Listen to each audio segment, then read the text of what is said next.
to my wife's drawers. They went into my wife's closets. They held the dresses up. She came back. She said, "Oh, what happened? What happened?" Because she's a very meticulous person. Everything's nice and neat. All of a sudden, everything's like. They went into my office. They took things that I was allowed to have filed under the Presidential Records Act. That I was allowed to have had records. I was allowed to have them. Only the president's allowed. But I was, and it was nothing very significant anyway. There was like nothing. Wait, just 1 second. They opened these. I'm a very meticulous person too. I have files. Beautiful. They took the files, threw them all over the phone, all over the floor. They were all over the, and they took pictures of them. This is my office. I said, "What the hell? That's not my office." They took files. They threw them all over, and they took pictures, and they released them to the public that this is President Trump's office. We caught him with all of this stuff, like it was all over the floor of my office. These are crooked people. These are deceptive. So don't ask me about, did you go after Letitia James, in my opinion, and I only say in my opinion because I guess the lawyers would prefer that I say that, because I have a much stronger opinion. She's a total crook. She's a lowlife. Comey's a dirty cop. Bolton actually helped me a lot because he was crazy. He's the one, him and Cheney, a couple of people got Bush to go out and blow the hell out of the Middle East and then take it, then leave. And actually Bolton helped me because every time somebody saw Bolton standing behind me, foreign countries, they conceded. You know why they conceded? Because they said Bolton's a nut job. Trump is going to take us to war. But I don't listen to people that are stupid. Go ahead. This is a question about pardons. The Trump family is now perhaps more associated with cryptocurrency than real estate. You and your sons, Don Jr. and Eric, have formed World Liberty Financial with the Witkoff family, right, helping to make your family millions of dollars. It's in that context that I do want to ask you about crypto's richest man, a billionaire known as CZ. He pled guilty in 2023 to violating anti-money laundering laws. Right. The government at the time said that CZ had caused significant harm to U.S. national security, essentially by allowing terrorist groups like Hamas to move millions of dollars around. Why did you pardon him? Okay, are you ready? I don't know who he is. I know he got a 4-month sentence or something like that, and I heard it was a Biden witch hunt. In 2025, his crypto exchange Binance helped facilitate a $2 billion purchase of World Liberty Financial's stablecoin. And then you pardoned CZ. How do you address the appearance of pay for play? Well, here's the thing. I know nothing about it because I'm too busy doing the other. But you got a I pardon. can only tell you this. My sons are into it. I'm glad they are because it's probably a great industry, crypto. I think it's good. They're running a business. They're not in government, and they're good. My one son is a #1 bestseller now. My wife just had a #1 bestseller. I'm proud of them for doing that. I'm focused on this. I know nothing about the guy other than I hear he was a victim of weaponization by government. When you say the government, you're talking about the Biden government. It's a corrupt government. Biden was the most corrupt president, and he was the worst president we've ever had. I only care about one thing. Will we be #1 in crypto? Crypto has turned out, and in that sense, I've been right. Crypto has turned out to be a massive industry, if you want to call it that. And I'm very proud to say that we are far and away ahead of China and everybody else. Now, China's getting into it very big right now. If you want to go after people, you're going to kill that industry, and it'll be very bad. Tremendous number of jobs. I campaigned positively on crypto, very openly. I campaigned.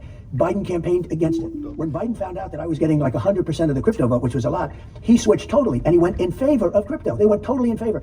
They had many people under indictment. They let them all go. You know that. Many people were under indictment. Biden was a corrupt president. Biden went all in on crypto at the very end because he thought he could get some votes. It didn't work. They voted for me. I want to make crypto great for America. That's the only thing. I don't want to have somebody else have crypto and have China be #1 in the world in crypto. Because in crypto, it's a kind of an industry where basically you're going to have #1 and you're not going to have a #2. And right now we're #1 by a long shot. I want to keep it that way. The same way we're #1 with AI, we're #1 with crypto. And I want to keep it that way. I know my time is limited with you, so I want to be respectful of you, Mr. President. The issue of political violence I want to get to, because you were nearly assassinated in Butler, Pennsylvania. Charlie Kirk was assassinated. Pennsylvania Governor Josh Shapiro's house was firebombed. Minnesota lawmaker murdered. What's your message to those on the left and the right who would seek to commit acts of violence? Well, I think primarily on the left, a little bit of both, but I think primarily on the left. I think they have to tone it down. I think they have to approve the shutdown so it's not shut down. I think it's very bad what they're doing. They're hurting people. If you think about it, if people aren't going to get paid, they're going to be, a lot of angry people out there that want to get their food, they want to get the money so they can live. In some cases, whatever they want to get. I think by the Democrats not giving us the votes, I think it endangers both parties. I think it's very bad. There's never been a case like this. This is fairly standard stuff. Extensions are almost automatic. In fact, they were virtually automatic. This is the only time.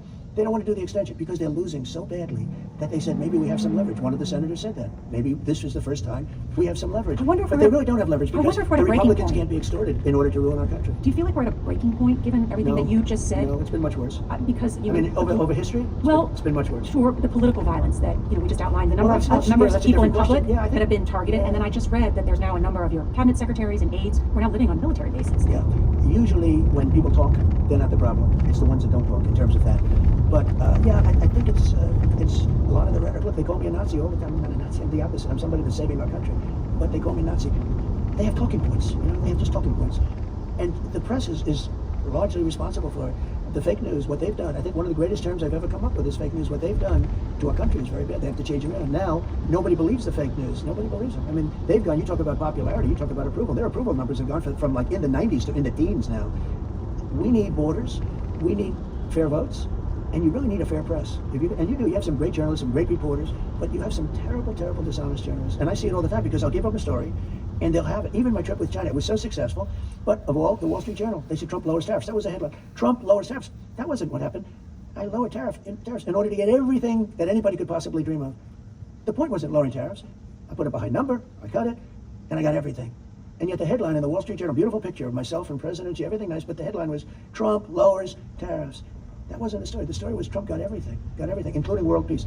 We're respected as a country. We're not threatened right now, and we're not going to be threatened. As long as we have a strong, smart president, we're never going to be threatened by anybody. There's been a lot of talk about 2028 and who will be at the top of the Republican ticket. Can you set the record straight? You're not going to try and run for a third term? Well, I don't even think about it. I will tell you, a lot of people want me to run, but the difference between us and the Democrats is we really do have a strong bench. I don't want to use names because it's inappropriate, but it's too early. But people do like when you start talking about whether you like J.D. Vance or Secretary I do like Rubio. J.D. Vance. I like Marco Rubio. I like so many people. We have an unbelievable bench.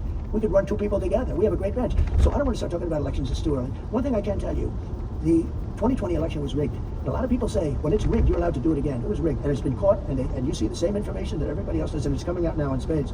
But with all of that, we have a great bench. We have unbelievable people. You can go up and down my cabinet. We have great people. They don't. They have a guy that ruined the state of California, ruined it, destroyed it. And I have a lot of property out there, I can tell you. They've ruined the state of California. He has been terrible. Other than he's got a good line of bullshit. That's all it is. He's ruined the state. And he's one of the people running. Jasmine Crockett. She's a low IQ person. They say she might run for president. Jasmine Crockett. This is a very low IQ person. AOC, I watched her speak the other day. Almost the first time she was screaming, she was like a crazy person. She's got not a good speaker. Doesn't have, I don't think, but you never know what it is. You never know what it is that can spark an election. When Joe ran, first time I thought he was terrible. He was horrible. I won by a lot. The second time he was running, he was doing very poorly, had a bad debate, and they replaced him in the middle of the election. This could only happen to me. They replaced him with somebody.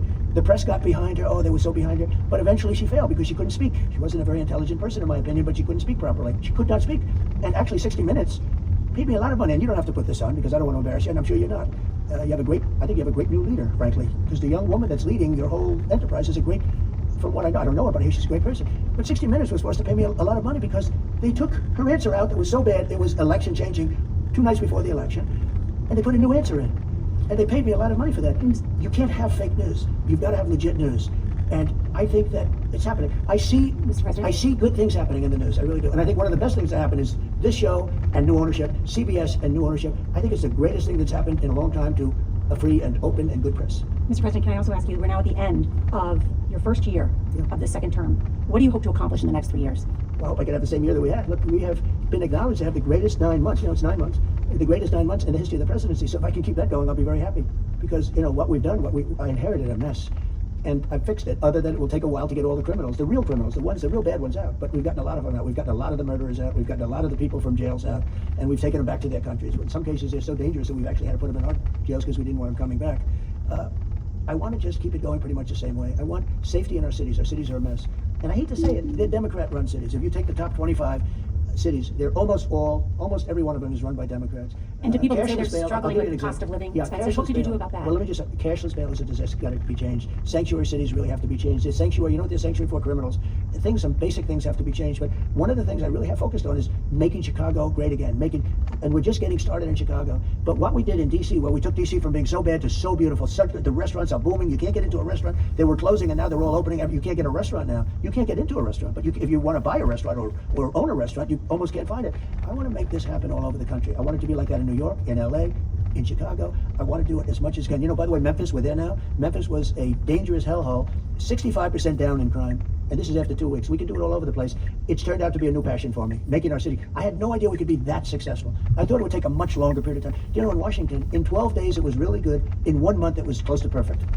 And for those that are suffering with cost of living increases and saying they're living paycheck to paycheck?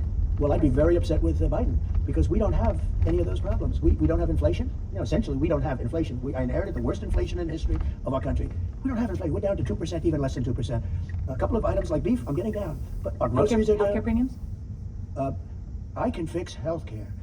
give them better health care for less money. Obamacare is hurting people. Obamacare was a disaster from day one. I can fix it and make it good.